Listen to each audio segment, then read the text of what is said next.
Now I'm going to show you the customer factory.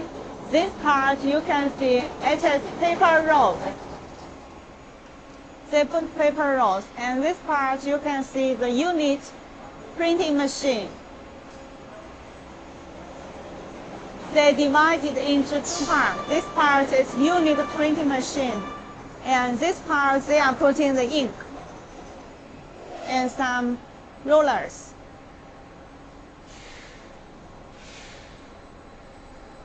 Then we go to here, have four sets.